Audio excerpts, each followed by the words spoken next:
Welcome to our lesson 2 in treasury management. So as we can remember, in our lesson 1, we discussed the introduction to the treasury management. So we defined what treasury management is, what are the functions, what is the importance of having a treasury management in the company or in your business, and ano yung mga functions ng treasurer or ano ang role ng treasurer. So in our lesson 2, we will discuss the cash management and the different principles in cash management. So at the end of this lesson, I hope that you would be able to understand what cash management is.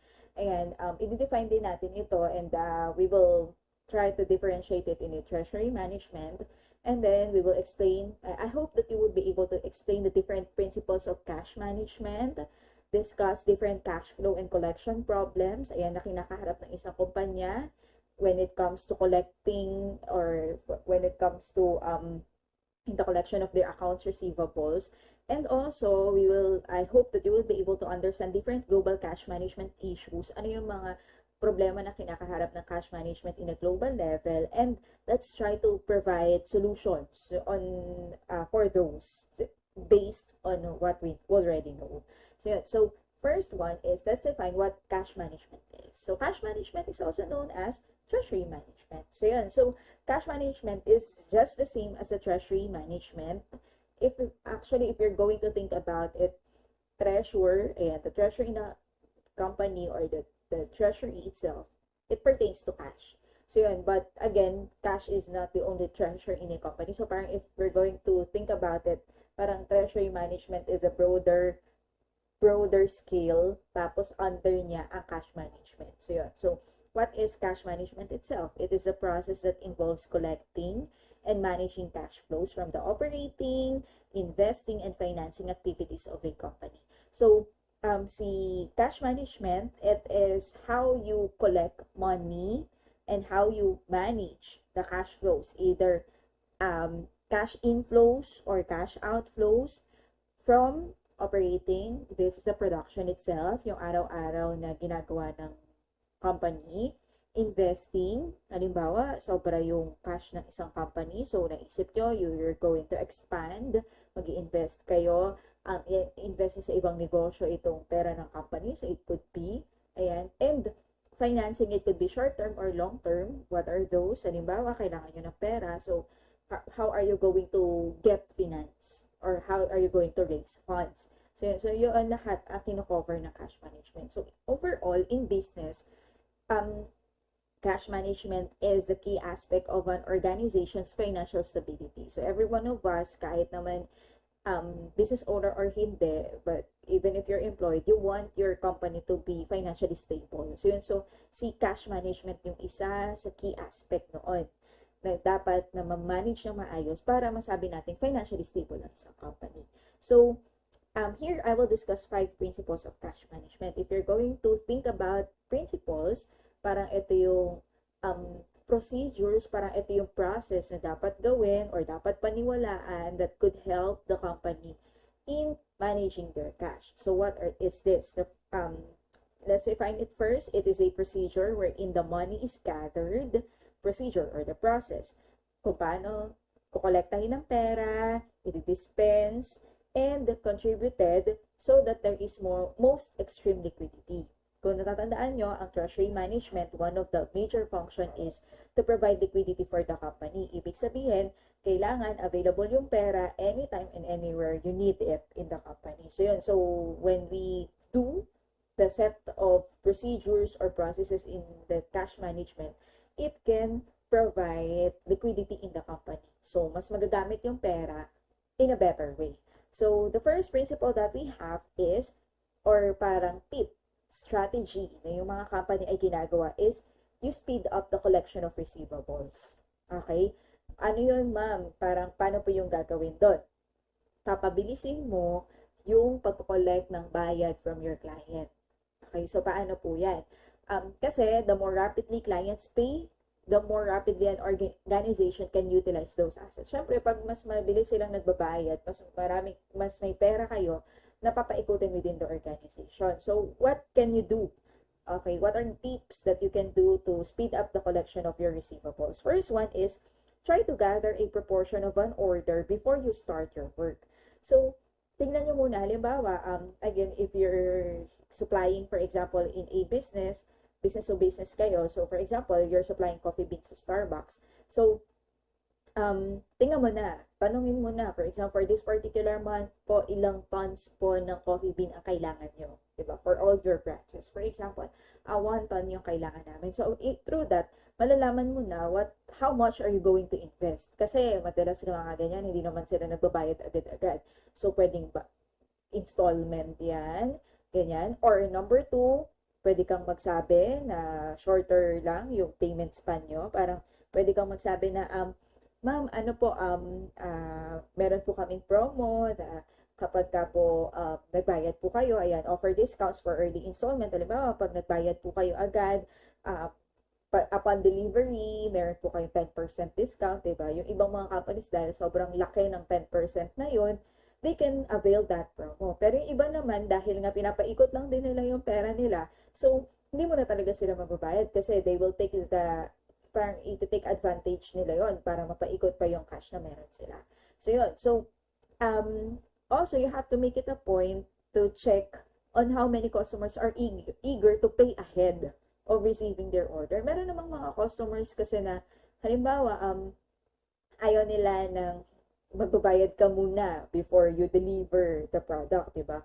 Kasi syempre, lalo kung hindi naman masyadong tiwala. Pero kung halimbawa, tiwala na talaga sa'yo and sa'yo na talaga kumukuha yung particular na client na ito, pwede mo i-check, are they willing to pay muna kahit 50%, di ba? Para mapaikot mo yung pera or para meron kang pang kapital doon sa or pandagdag para doon sa capital nung gagastusin mo for that particular order.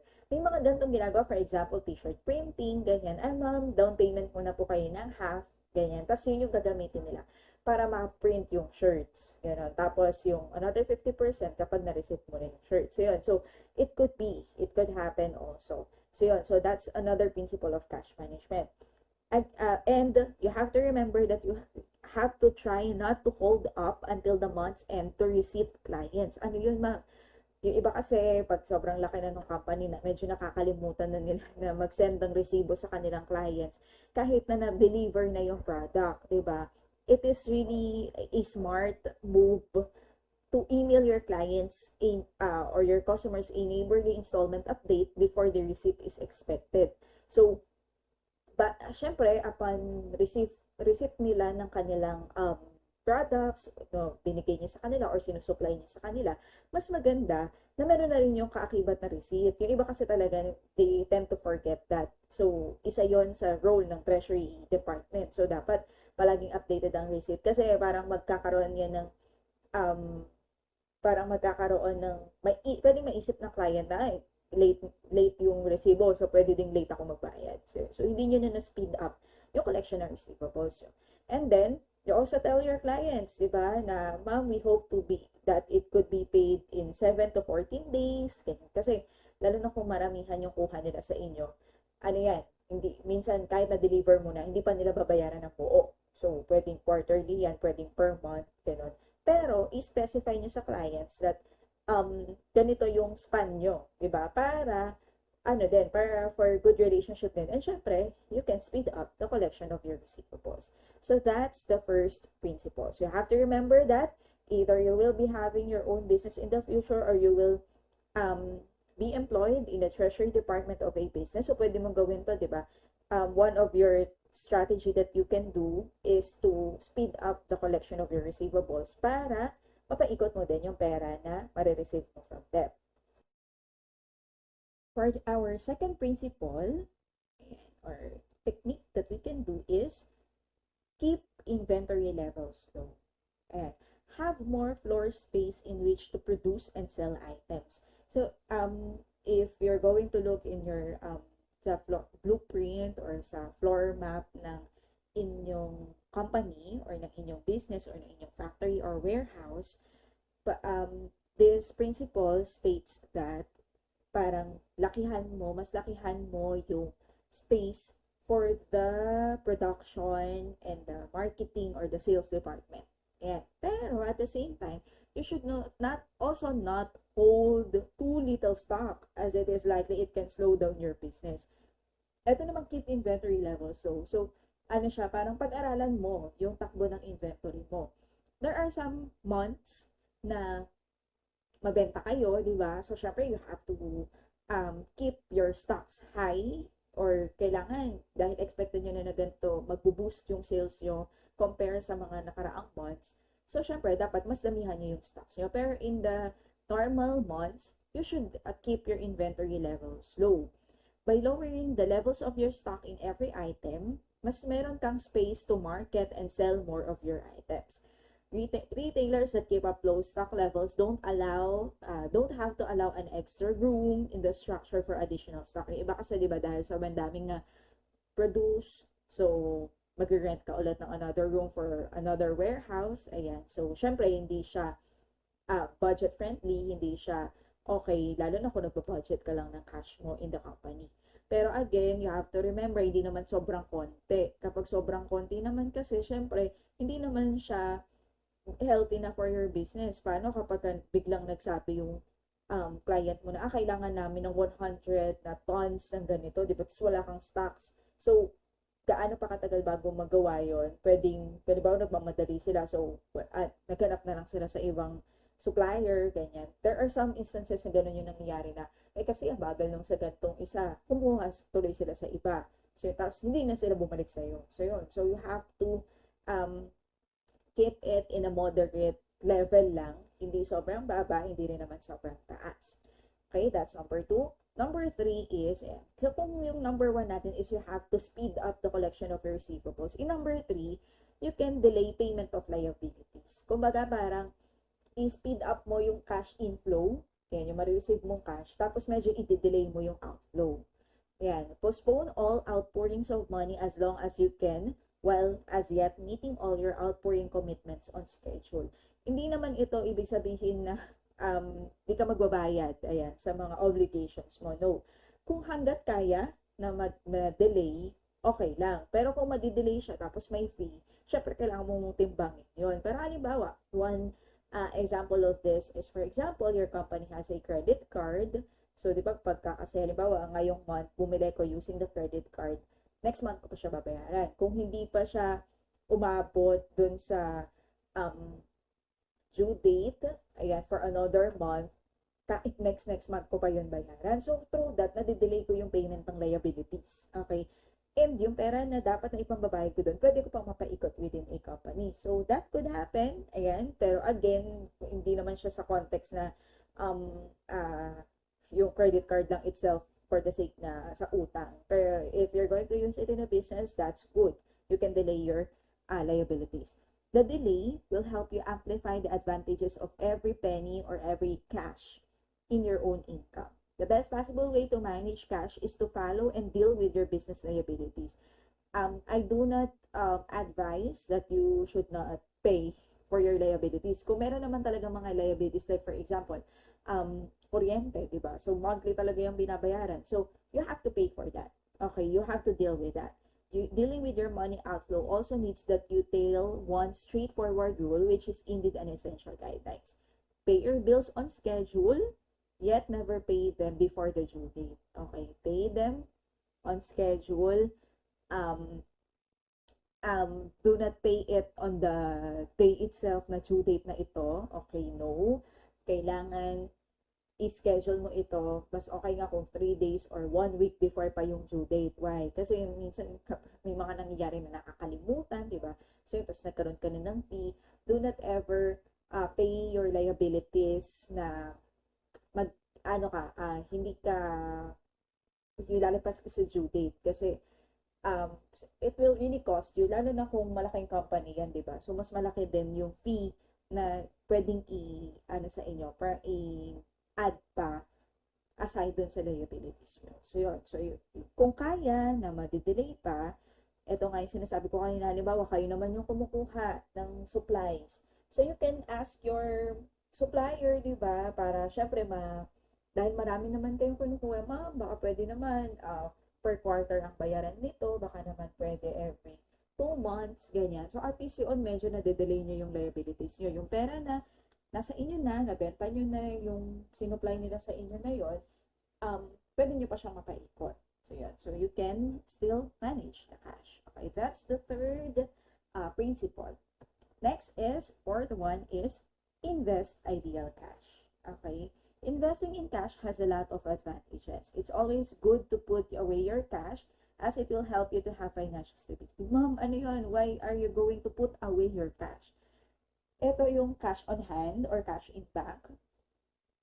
Um, uh, Parang kesa matulog siya doon, lalo na kung sa bangko yan, kasi medyo maliit din naman talaga yung uh, uh, interest sa bangko. It's better to put it away or to invest it in other things. If you don't put away your cash or develop your cash, you will really wind up losing cash after some time. So yun, so ito yung sinasabi ko last, I think in our last discussion na um, why does, bakit hindi healthy for a company na sobrang daming pera inside the company? Kasi syempre, natutulog yung pera mo doon, so you're losing it. So yun, so why not invest mo itong ideal cash na ito? One should look for ways to cut down basic living and non-voluntary expenses, especially if you're just starting in your own business. Ayan, so you will parang syempre adjust ka in your expenses. Ayan, yung mga pwede naman nawala, yung mga negotiable naman, ayan. And at the same time, hindi mo naman i-reduce yung, or hindi mo naman pinagkakaitan yung sarili mo or yung lifestyle mo. For example, ayan, you should always look for getting the best services at the minimum lowest price, at the same time not overlooking the standard and quality of the service. So yun, so kung hahanap ka ng parang um, supplier ng products or services that you need for your company, you should always look for the best. Okay, pero kung meron namang best tapos lesser yung price niya, di ba? So you should always look for that. So yun, so that is investing the ideal cash, investing your cash in a better way, ayan, or in a better investment. So yun, so that's the fourth principle. And the last principle is cash control. Ayan, so access to cash should be limited to a few authorized personnel. Incompatible duties should be separated and accountability features should be developed. So yun, so ma'am, ano po yung cash control? So as the business owner, you should always check, you should always be in control of the cash or in managing the cash in your company. Cash control includes control of receipts. Hindi lang yan mismong yung pera, but yung resibo. Kailangan nakikita mo yon, kailangan na-check mo siya kung tama yung ini-input sa resibo. Control of receipts na sinusulat, control of receipts na sinesend via email. Yan, they should prepare the listing of checks. Kailangan na-check mo yon as a business owner.